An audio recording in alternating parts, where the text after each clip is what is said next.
Welcome, Jeff. Thank you, and thank you for having us in your building. You're welcome. Very nice. Thank you. A very short commute for you down. Free food, whatever you need. So first, congratulations. Amazing announcement recently, outcome for Time Warner. We can talk about some of your long-term strategy if we get to it, but secondly, every year I give a presentation about how TV, it's finally going to be the end of television, and every year you make me feel like an idiot. So yet another year, everything seems to be growing well. Why? Why? But can I ask you a question? Do you want the end of television? No, I do not. I love television programming. But linear television, at least on the ratings, especially for young people, seems to be less and less popular. Right. And at some point, one would think that that would affect the economics of the business. Yeah, well, it has. We've all seen it. So if you think of, you got to break it up. So are people watching TV, video, you can call it's video. So YouTube is TV, Netflix is TV, it's all TV. And I think we all know, we should talk about it, that as you change the economic model of how it's delivered, is it ad-supported, is it subscription, how are you getting it, are you watching mostly on mobile, it'll probably lead to more evolution and more different forms. The most obvious one we've seen so far is short forms. So you went from movies to TV series to, talent shows in the old days. Then you got into non-scripted. Now you're getting into shorts. If you think about Facebook and social video, you have sharing and mashing of user-generated with others. So there's a lot of that going on. But if you're going back to the main economics, it's a very big business. We've been saying for a long time what people want, and millennials are as good an indicator as anybody. They want to choose it themselves, watch it when they want. They want to be able to pick what they're looking for. And therefore, they need it on demand, and they need a good interface with search and recommendations so they can easily access this increasing amount of choice. And we should talk about all that because there are questions about how much is viewership happening, what's going to happen to subscription bundles, whether they're big or smaller, some of the new platforms coming in and how that will work, what happens to subscription support, what happens to advertising support, and what happens to production economics. So what happens? So what you just described, millennials want to watch what they want to watch, whenever they want to watch it, wherever they are. That's not a television network. Well, yeah, it is. It's HBO. We always called it, I don't know, network service. We made it VOD 20 years ago. And basically, subscription VOD is one part. Ad-supported VOD is YouTube. And what about Turner and linear television? Well, ad-supported. If you take Turner or CBS, you have what used to be mostly ad-supported, broadly delivered content. In the cable network case, like TNT, you paid for half of the money roughly was coming from subscription payment. So those legacy, when you say legacy, it doesn't mean it's dead. It just means it was the original thing, like a movie theater was the original thing. Now you can watch them at home. Doesn't mean there are no movie theaters. It just means it gets added on, and then the question is it additive or subtractive? I think what you're seeing, if you look at Turner, you asked about Turner, you can see it at HBO. Look at Westworld. It's the biggest viewership, even though we don't get paid by viewership, in the history of HBO, a first-year season, even more than Game of Thrones. So yeah, people are watching video. They're watching it on TV. They're watching it on mobile devices. They're watching the new TNT shows. We got 4 new comedies. We renewed all of them. We got 2 more we just added on TBS. We're refreshing what we have on TNT. So you have you have the ability to create hits on your network in terms of its premiere showing, let's say on a linear schedule. And then you have the ability, which we've been talking about for 7 years, make it all like HBO and like Netflix. Make it all that you can go. You heard about this show. It's on whatever network. Go there, get it on VOD. And we've essentially made all our networks work like that. The question that we've had, because we've got the rights and we've granted the rights, is that it hasn't been universally given to the consumers in a way that is easy for them to get, easy to use in mobile as well as at home. That was what was missing, and that's why we did this latest deal that we announced. So what is it that you are going to do with AT&T that is great for consumers? Like, how does that work? Well, what we're going to do as AT&T and other distributors like Comcast, Verizon have been doing, I guess we should do the distribution layer first. You know, there were cable companies, then satellite companies, then telcos that were offering through their various video plans, set-top boxes and so forth, network packages, hundreds of networks, and then VOD. What then got added is broadband delivery, often by those same companies, where you'd get a broadband capability. And broadband, as we know, has much more ability for bandwidth interactivity, mobile, et cetera, and then you add on top of that mobile. So if you take a company like AT&T, which has both its broadband and mobile plan, which wireless on the mobile side, and it has its satellite plan, you talked about DirecTV when they did it, they've got numerous ways to innovate in consumer packaging of the networks people wanted to watch. And what I think the great misconception is out there is that people, you know, when we talk about the quote digital explosion, which is a distribution technology, it doesn't mean people don't want to watch Game of Thrones, House of Cards, the Animal Kingdom. They do. They just might watch it on the TV. They might watch it on a digital service. And if you take what we're now going to be able to do with AT&T, and both we and AT&T hope we're going to be able to do it with every other distributor, because it actually doesn't work unless everybody does it, is we're going to try to lead and innovate the market faster on new, affordable products like this. Take DirecTV Now as just one example. They're on mobile with tremendous ease of use, where you don't have to worry about bandwidth charges and all of that. And in that announcement, you're not just looking at Time Warner networks. We're a very good anchor tenant for that. But you're looking at networks from Disney, Fox, ABC, and then whichever others work in a package. I think everybody knows that you're not going to design consumer-friendly video packages of networks. People mostly want to watch networks and the shows on their favorite network. It's not going to be determined by who owns what network. It's going to be determined by what is successful with consumers. And so with DirecTV Now, with this service that you're going to produce, do you think people are going to watch linear television? Am I going to just turn on a network? Well, or is it going to be, I'm going to go and find Westworld. I know that's HBO, but I'm going to find my show. So in other words, no advertising. Well, those shows are not ad supported, but if you, let's say you're on that bundle, you got Sling has a bundle, Sony has a bundle, Apple will probably end up, Facebook will, YouTube probably will. If they want networks on there, the network will have whatever the financial support mechanism is for that network. That will mean a combination of subscription payments, not necessarily by you, but at the wholesale level, and advertising. The advertising, which is an important innovation issue, is going to be there. It'll be different because it's going to be addressable, measurable.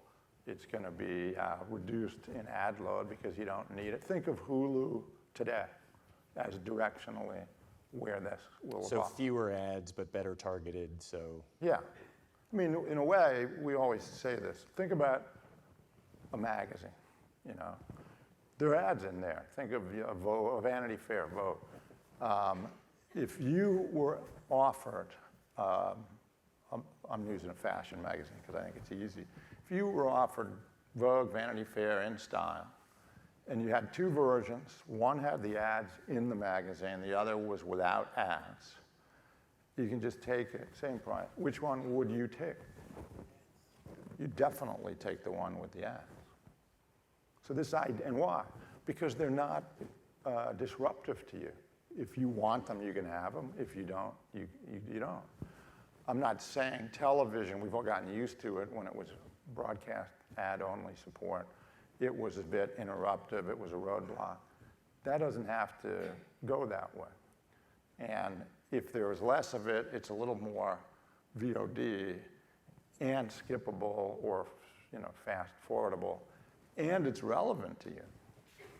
That's, why wouldn't you want that commercial information?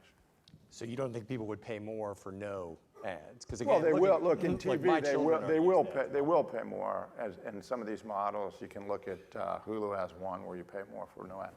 Because they're interruptive and they're not yet as targeted, and there's a lot of pod length, there's probably more desire to get them out. But people like ads. Think of the Super Bowl. People are going to the bathroom during the game. It's because they don't want to miss. Yeah. So going back to the economics, what I see in your results is most of the growth, and the growth is incredibly impressive for an industry that would seem to be under so much pressure, comes from subscriptions. And we know where that is in HBO. Makes sense. And we can talk about HBO now in a second. But the advertising for Turner seems to be relatively flat, a little bit up. Well, it's up a little. Little bit. It'll be a little flat probably fourth quarter, but not down. So every few years we read about these midnight standoffs where you and the Dish CEO or the distributor CEO are waiting, and maybe you're not going to be on there for a few minutes and people are going to call up screaming saying, "Where's my Time Warner?" and so forth. But this has been a huge gravy train for the industry, these deals that last forever, the affiliate fees. How long does that last? Well, for us, it lasts. We've got very significant wholesale increases, not retail, wholesale, because of the value of our networks. Like if obviously HBO is an optional thing and earns its own keep. In the Turner Network case, we have 3 of the top 5 networks on cable right now. That's TBS, TNT, and Adult Swim. CNN's close behind. And if you think of those genres, kids, news, sports, et cetera, we have very concentrated programming positions and genres with very high quality, very expensive programming on there, pretty high watch numbers also.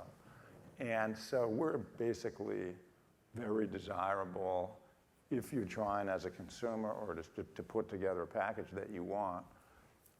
Sports included.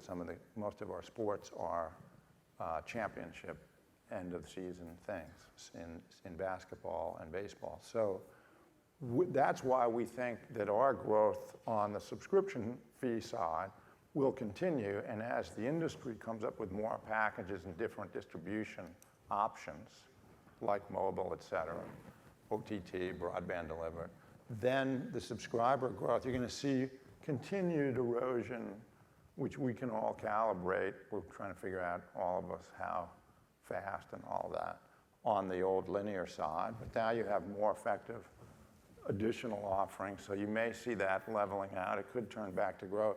On the ad side, if you have good advertising targetability and you can reduce the load, you can see growth in the ad business too. HBO, Netflix zoomed by you in terms of number of subscribers? Buy? They zoomed by you. They're big. Well, no. They're great, though. Let's just say it, right? I love people that want to follow. You watch Netflix? I watch it when I can. Right? Don't you watch things in order of preference? First you watch the good stuff, then you watch after that. So we have more subs than they do, but they're growing, I think, at a... Yes. Well, domestically, they were growing because they weren't here. So, but you now compete, in effect, directly with them, with HBO Now, which is your direct-to-consumer option. Yeah. I read in the Post a day ago, it's been disappointing. Not to us. Just Maybe to the Post. No, I mean, I don't know where they get that. We wait till the end of the year to update subs. We'd have to do it every day. We're doing really well. We're having a very strong year, and we'll say what it is at the end. I think they rely on, you like the pictures, and you don't remember the words so much. The Post? Yeah. Okay. Well, although they do have some good stories in there. That one I don't think was one of them. But so why did Bill Simmons' show flop? It didn't flop. It just got pulled. No, but it got pulled because when we do these shows, we have, these exploratories, Jon Stewart is one, and so on. We're trying to figure out, because remember, we don't care what the ratings are. I mean, I'll say to you, I did, that the Westworld season is even bigger than the Game of Thrones, but I also said, we don't make money out of that. That's not, doesn't matter. What we want on our schedule at HBO is very, to each of you in the audience, there are shows that very few people watch that we greenlight knowing that very few people are going to watch them. Like if you think about Larry David coming back at Curb, that's a good show. It's got a fairly good audience, but it's not it's not a giant, thing which we're trying to do for that. So we want the distinctive voices on the network so that whatever your interest is, you've got a few things on there that appeal to you. In the Bill Simmons case, we were doing it together with him, and he and we, as we thought about, we could easily do a show with Bill that we could tailor, he could do it to make it kind of interesting every week and all of that. As we talked to him about his vision, we're thinking we can do some other things. I'm not going to step on it here because it should be Richard, who's running HBO, and Bill that say when we unveil it. But he's working on other things which we think will be better and fairly noticeable than that show. We just didn't we just thought, that's not the best place for him to put his attention. Fair enough. CNN. So we have a very unusual situation where the president-elect has been basically getting crowds of thousands and thousands of people to talk about how CNN's terrible, they just lie, they're part of the lying media, attacking them directly. Meanwhile, you've got Jeff Zucker of CNN being attacked for hiring Trump's campaign manager as a commentator. Both sides. How do you think about that? Is that a... Sounds pretty good, because first of all, the administration has had various disappointment in its own, its evaluation of the press with all of the news outlets pretty much. So, yeah, at times they've mentioned CNN. We've noticed some of those mentions have been exaggerated by other media outlets. I don't know why they would do that. So there's a little bit of that. But there's all, and then think about during the election and after, but think of our panels of analysts. We actually had more commentators and former campaign officials from the Democratic and Republican Party than any other news organization. And in the case of this election on the Republican side, and we know this because of the way we had, 16 Republican candidates in a pretty interesting primary season. And what happened there is that a fair amount of the Republican commentariat wasn't in favor, because there was so much contention in the Republican side of the aisle, they weren't in favor of the candidate who then won the election. So there was Democrats always do their side. In the Republican side, there were a couple of sides. It wasn't just the Trump administration side. There was the people that came from the Cruz campaign, people that came from the Bush campaign, that kind of thing. So we were trying to do all of it, and some of the criticism from the administration was, well, we're getting criticism even from these guys. That's kind of more about the nature of change in that party right now. I think we're going to see it on the Democratic side, too. So, but he's threatening to effectively change the First Amendment. He's obviously got CNN at its sites. Do you worry about that at all? No, I don't think that's a serious thing. We should all worry if anybody's going to change the First Amendment. And remember, the Democratic Party had a campaign plank to change the First Amendment. And they were doing it in the guise of campaign finance reform. And that was worrying me more, because the press tends to miss that, because they tend to lean that way, and therefore they were supporting what they were viewing, I think overly charitably, as something in cleaning up money in politics, when in fact what it would do is restrain multiple voices. And so I thought the threat to the First Amendment came from the Democratic side more. I think there's not going to be a serious effort on the Republican side. And President-elect Trump also said, specifically, AT&T and Time Warner, not going to happen on my watch. Too much power concentrated in one. Look, that was before we announced the deal. A couple of days after that, the Senate Judiciary Committee put out a press release announcing the hearings they were going to hold. They're going to be tomorrow. And in that press release, this is 2 or 3 days after the president-elect said that, they said, we're going to have the 2 CEOs under oath testify, Randall Stephenson of AT&T and Rob Marcus of Time Warner Cable. So I called Rob and said, you're going, I'm not, no backs. So it may have been, we were still before the election. We know some of the strains of populism in that election on both sides.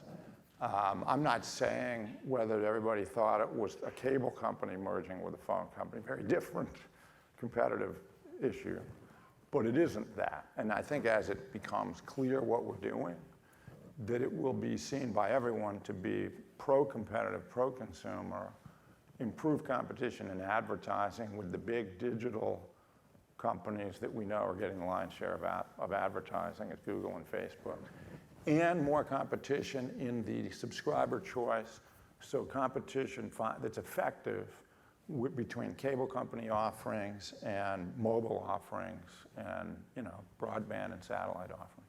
So that if we didn't think that we could demonstrate that to everybody's satisfaction, we wouldn't have embarked on this.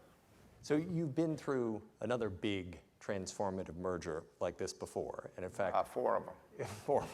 I have this image of you on stage with 10 or 11 other group heads of the one that I remember, which was This AOL. is the AOL one. Yeah. Yes, and I remember it was a stage, and they're all set up. You were on the end, sitting there, hoping to slide into the wing. Basically, as I remember it, it was almost just a face palm as everyone was extolling the virtues of this soon-to-be disastrous merger. Yeah. One of the reasons it was such a disaster, I think, was cultural, very hard.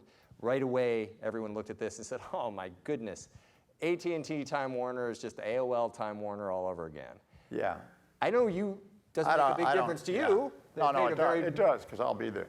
So first of all, and I know we should talk about today, not 15 years ago, but the idea that merger back then didn't work because of culture is widely held. It's not true. I was there, and I was certainly vocal at the time. The problem in that merger was that the business model of portals, that's Yahoo, AOL, and MSN, didn't work and was headed someplace. And in the AOL case, it depended on the Bell Order of '84 that gave free narrowband phone connections. And they had to go to broadband. They thought they were buying broadband by getting us. We had 12% of the country. And you can't force a broadband service on 88% of the country when you only own 12. So that was what happened to that. And Yahoo, AOL all went the same place. It has nothing to do with mergers, cultures, that's all myth. The business they had to change. And it had nothing, and the ingredients of the Time Warner companies weren't relevant, nor could they have helped that transformation. So that's what happened there. In this case, totally different. This is a very sustainable and innovative distribution company, AT&T, moving into mobile. In addition to having their big landline business, all those 25 million video subs, they bought DirecTV not because they believe in the satellite business, because they wanted a core of subs to be able to offer video and disrupt the video model. So that's going to be effective competition in video packages to cable. And it's going to lead innovation. I think it's going to help the cable industry, frankly, to do what we've been saying for years, put in more VOD, better package choices, and lower prices. And on the ad side, it's going to help because they have direct consumer information, the ability to create more targeted and useful advertising. Interesting on that side, they're handicapped because the distribution industry does not use personalized data, and you have to opt in, very consumer friendly on privacy. They're competing against the digital industry out beyond the mountains that do use personal data, and they don't ask you to opt in. So I think that unfair playing field should be fixed. And I think having us come in and compete will help consumers and competition in advertising. So last question. You are at some point going to retire. Wonderful retirement. But take us forward 5 to 10 years. What do you think the world looks like with Facebook, Google, all the digital guys rising? Well, I think, look, what you see in the world, it's very clear, is real buoyancy across the planet in a desire and a we like it reaction to the content being produced. You have secular buoyancy in video content, you know, movies, TV shows, long and short, innovation on user-based and even short-form video. And that is happening. And the revenue potential for that is quite large. So I know there's discussion about, as the TV industry, which is not only in a golden age, it's continuing, is producing more and better shows with bigger and better budgets, bigger and better stars and writers, better than movies. You know, is the cost going to outrun the revenue? No, the revenue is much healthier. You know, the cost doesn't, you know, cause a problem for that. So I think you're going to see more production. You can have more vigorous choices of packaging. When you add navigation and easy search to essentially universal VOD, it means everybody's going to find more and more things they want. That's going to be a very healthy run for 5, 10, 20 years. If you go outside the USA, that's certainly true. If you go inside US, Europe, you've still, even though everybody's kind of, you know, the big sub-bundles are penetrated pretty highly in US and Europe, what they don't have is a lot of bundle choice, different pricing options, more mobility, and more VOD. As that comes in, you're going to have more watch, more production, and more activity. So I think you essentially have a pretty good long-term prospect for the creation, you know, video on a screen business. We didn't even do movies. There's that too, as the movies go into more earlier release at home, including, you know, keeping the theater business working as a premier venue to launch, and people get worried about that. Wait till you see video. Wait till you see virtual reality. Those are big changes coming where you won't be dizzy and you won't be wearing giant masks. Again, another massive innovation in video. Great. Jeff, thank you so much. Thanks, Great to have you. Thank you. Thank you.